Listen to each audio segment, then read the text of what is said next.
Hey, I'm going to show you one of the easiest ways to get into code.org. So if you go to code.org and then you click sign in, you can use continue with Google and click your account. And you'd be a student, of course. And I'll just call myself Trish. I'll give myself some underscores beforehand and afterwards, and you'll see why in a moment. And I'll just hit go to my account. They want you to put your name, your age in here, but I'll go ahead and hit go to my account.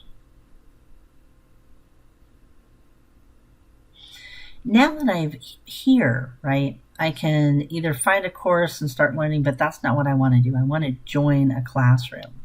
So I just go down here and put the classroom join code that I have. This is not your class join code.